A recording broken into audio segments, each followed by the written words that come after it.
ଦେଖିଥିବେ ୟୁଟ୍ୟୁବରେ ବି ଦେଖିଥିବେ ଆଜି ଏକ ନୂଆ ମୀମାଂସା କାରଣ ଜଣେ ହେଲେ ମହାନାୟକ ଆଉ ଜଣେ ମହାନାୟକର ପଥିକ କିନ୍ତୁ ନାୟକ ଅଜାଣତିଆ ବାସ୍ ତ ସେଇ ଭିତ୍ତିକ ଯିବା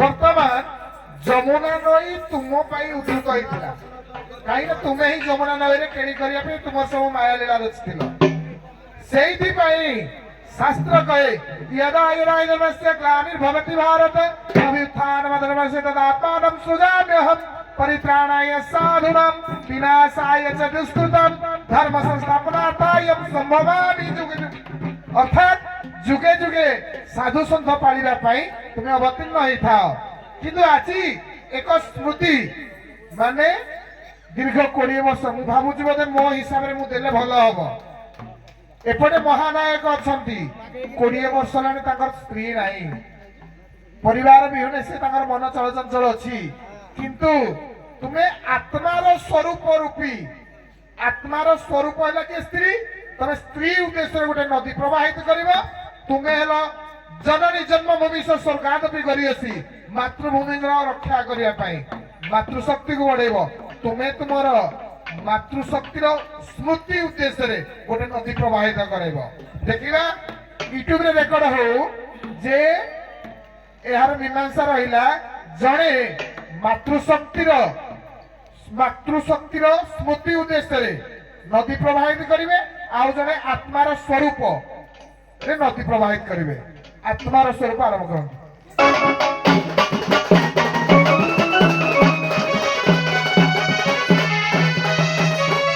संसार सिंधु रूपेण मीन रूपेण मानवा जंजाल जाल रूपेण काल रूपेण धीवरा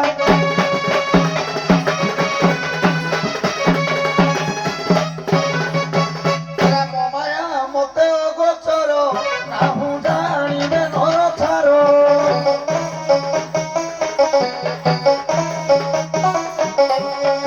अरे बाबू रे जेतेबेले महाप्रलय थिला सेतेबेले संसार केही नथले केवल मु थिली तेणु मोठ आरंभ है किए आग प्रथम को मैंने जात कले गोटे गोटे आरंभ करवा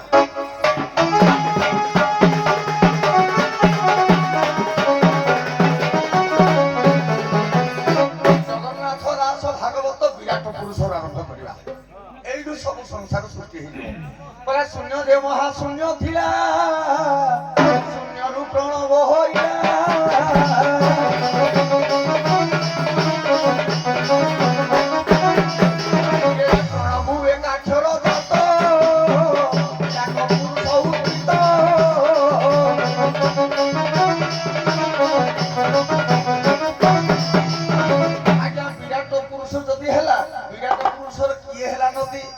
शरीर होई जारी सार होई नदी निषधार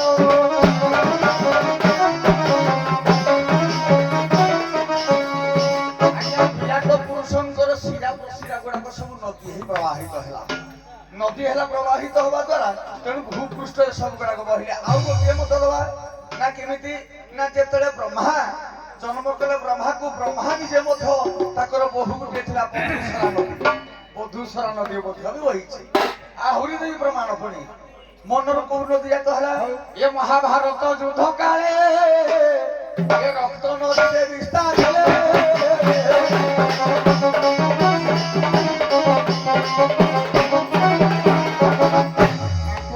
प्रथम प्रमाण है भागवत महामानव किंतु आम शरीर में केतोटी शरीर शिरा प्रशिरा अच्छी आज्ञा 772 तो 772 772 नदी कहले मु मानिबी किंतु स्त्री उद्देश्य रे अर्धांगिनी बा आत्मीय बा आत्मार स्वरूप गोटे नदी हबो आज्ञा आत्मार स्वरूप गोटे जदि हला मो स्त्री रो विराट पुरुषर शरीर अंग प्रत्यंग गुडा शरीर रो अंग प्रत्यंग अनेक नाड़ी अछि अनेक हाड़ अछि तत्व आडू गले एटा भूल आसीबो हौ आपण कथा एति थाउ देखिबा मातृशक्तिर स्वरूप बाहर कर आत्मा अरे ओजामु दिए जानि पानाछि आज्ञा मुई बेसी गाइले कथार अछि आज्ञा अल्प खाओ स्वाद बार गांडुए खाइ देबो किछि जानि परबने किरा खाइछि सादा ओजा ओ मते नैया तो तैयारी हो ए जानती आप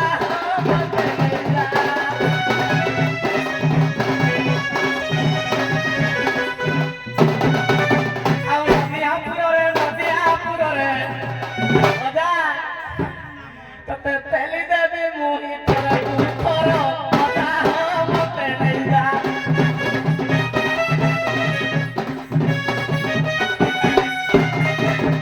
ତାପରେ ଅଜା ଯାହା ଗାଇବ ନାତି ଶିଖିବ, କିନ୍ତୁ ଅଜା ଭୁଲ ଗାଇଲେ କଣ ନାତି ଶିଖିବ କେରେ?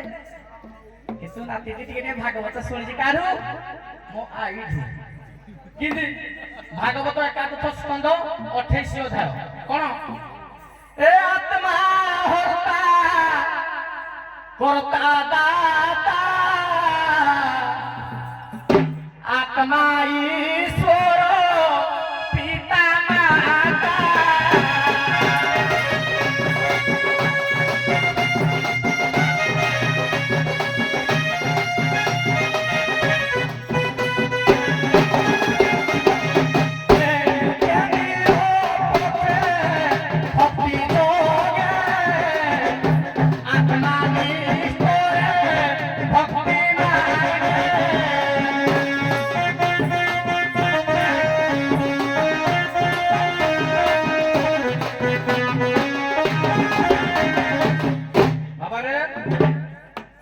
পদটা কোন গাইলি? আত্মা নিষ্ঠরে ভক্তি মার্গে। ভক্তি মার্গরে কিয়ে নিষ্ঠর হয়েছিল তুমি জানি না?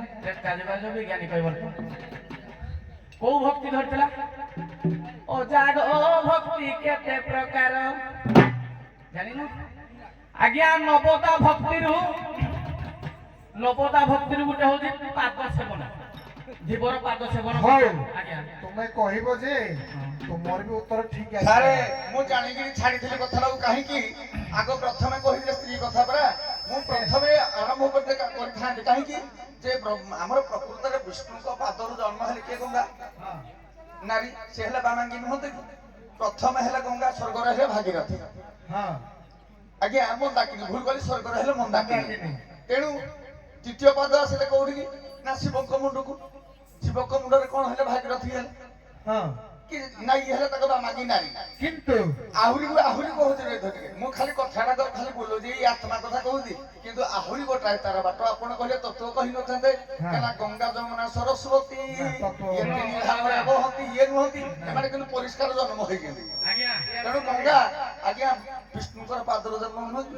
ଶୁଣ ବାମାଙ୍ଗୀ ଆତ୍ମା ବିଷ୍ଣୁଙ୍କର ପାଦରୁ ଜନ୍ମ ନାହିଁ, ଗଙ୍ଗା ଥିଲେ ବ୍ରହ୍ମାଙ୍କ କମଣ୍ଡଳରୁ। ତାହେଲେ ସେ ପାଦରୁ କେମିତି ଜନ୍ମ ହେବେ? ବ୍ରହ୍ମା ଏଇଟା କମଣ୍ଡଳ ରଖନ୍ତୁ ଏଇଠି ପ୍ରସଙ୍ଗଟା। କଣ କହିବାର ଅଛି କୁହ? କହିବାର ମତଲବ ଆଜ୍ଞା କହିଲେ ଆପଣ ତାଙ୍କର ନୁହଁ ତୁମର କୁହ। ମୋ କହିବା କହୁଛି କି ତାଙ୍କ କଥା କହିବା କହୁଛି, ଆପଣ କସନ୍ତୁ ପେନ ଖାତାରେ। ଜୀବ କିଏ କହିବାର ତ ଆତ୍ମା କିଏ? ରାମ। ଏଇଟା ଆଇବ ନା ପ୍ଲଟଟା? ଆଇବ ଯେ ରାମ ଯେମିତି ଗୋଟିଏ ଆତ୍ମା, ଜୀବ ବି ଗୋଟେ ଆତ୍ମା। ଆଜ୍ଞା ତୁମେ ତୁମର ମାତୃଶକ୍ତି ବା ମାଙ୍କ ସ୍ମୃତିରେ ଗୋଟେ ନଦୀ ଆଣିବ। ଏଠି ରାମ ଆଉ କହିବ ବିଜ୍ଞାନୀ କୁଆଡୁ ଆସିବେ? ଓହୋ ଆପଣ ମାନେ ବାହାରିଆ ପଚାରୁଛି, କିରେ ବେଣ୍ଟ କାର ହଲି ଯାଉଛି ଯାଉ। ତମ ବେଟର ଭାଙ୍ଗିବ ସବୁ ନା? କହିବ ଖାତା କଲମ ହିସାବ ଟିକିନିକି ଦେଖିଲା। ଯଦି ଦେବେନ୍ଦ୍ର ଦେଖିବ ନା କଲମର କାଳି ସରିଯିବ। ଏତିକି ମନେ ରଖିଥାଅ ସବୁ କଳାକାର ମାନଙ୍କ ପାଇଁ। ତେଣୁ ସିଆଡେ ଆଜ୍ଞା ମା ନାମ ସୃଷ୍ଟିରେ ଶୁଭେ କେଡ଼େ ମଧୁର।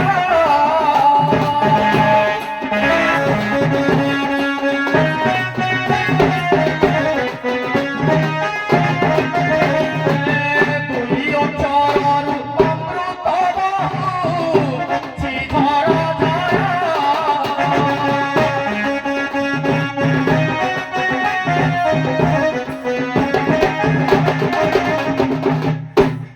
ଏଇଟା ତ ଅମୃତ ନଦୀ ହବ ନା? ସାରେ ଅମୃତ ନଦୀ ହବ ନା କେମିତି? ହେଲା ପ୍ରକୃତରେ ଯେ ବ୍ରହ୍ମା ଯଦି ସ୍ୱରୂପ ହେଲେ ଆଉ ଗଙ୍ଗାଟା ପ୍ରକୃତରେ କୋଉଠି ଥିଲେ? ଖାଲି ବ୍ରହ୍ମା କମଣ୍ଡଳରୁ କେମିତି ଆସିଲେ? ବ୍ରହ୍ମାଙ୍କ କମଣ୍ଡଳରେ ଥିଲେ, ତାଙ୍କୁ କେମିତି ଅଣାଗଲା। କେମିତି କେମିତି ଆସିଲେ? ଜାଣିଲେ? ଆପଣ ମାନେ ଜାଣିଛନ୍ତି ଭାଗୀରଥୀ ପ୍ରଥମେ ଆଗ ଆସିଲେ। ସାରେ ଦେଖନ୍ତୁ, ପ୍ରଥମେ ଆଗ ଭଗବାନଙ୍କ ପାଦରେ ଥିଲେ। ହଁ ଠିକ ଅଛି, ଆପଣଙ୍କ କଥା ଅନୁସାରେ ବି ହଉ। ପାଦରୁ ଯଦି ବି ବହିଲେ ଆଜ୍ଞା। ସେ ତ ବିଷ୍ଣୁଙ୍କର ପତ୍ନୀ ହେଇଥାଏ, ସେ ଶିବଙ୍କର ପତ୍ନୀ କଣ ପାଇଁ ଆସିଲେ? ସିଏ ତାପରେ ହେଠୁ ଆସିଲେ କମଣ୍ଡଳକୁ। ଏଇଟା ସ୍ତର ସ୍ତର ପାଇଁ। ଆଜ୍ଞା ଆପଣଙ୍କର ଯଦି ଜଣେ ମଣିଷର ସେ କଣ ସ୍ତର ସ୍ତର ପାଇଁ ଆସୁଛି? ଗୋଟିଏ ସ୍ତ୍ରୀ, ଗୋଟିଏ ଆତ୍ମା ରୂପୀ ସ୍ତ୍ରୀ ଅର୍ଦ୍ଧାଙ୍ଗିନୀ ଯିଏକି ଆତ୍ମା ସହିତ ନିବିଡ଼, ସେ କଣ ଚାରିଟା ଆତ୍ମା ବଦଳଉଛି କି? ନାଇଁ ଆଜ୍ଞା ଦେଖନ୍ତୁ, ପ୍ରକୃତରେ ପ୍ରତ୍ୟେକ ନଦୀ ଗୁଡାକ ଯଦି କହିବେ ଏମିତି ହଜାରେ ରାଜା ଗୋଟିଏ ନଦୀ କଥା କହିଛି, ଗୋଟିଏ ଆତ୍ମା ଗୋଟିଏ ଆଜ୍ଞା ନଦୀ। ଆଜ୍ଞା ନର୍ମଦା ନଦୀ ଶିବଙ୍କର ଥରେ ଯେତେବେଳେ ନର୍ମଦା ବେଶିଆ ଥିଲା ଶିବଙ୍କୁ ବିବାହ ହବା ଦ୍ୱାରା ବିବାହ ହେବା ଦ୍ୱାରା ତେଣୁ ସେ ନିଆଁରେ ଝାସ ଦେବା ଦ୍ୱାରା ନଦୀ ହେଇକି ବହିଗଲା। ନଦୀ ହେଇକି ବହିଲା, କିନ୍ତୁ ସ୍ମୃତି କଣ ରହିଲା? ତାର ସ୍ମୃତି ଆଜ୍ଞା ସବୁଦିନ ପାଇଁ ନର୍ମଦା ନଦୀ ସତୀତ୍ୱ ଗ୍ରହଣ କଲା।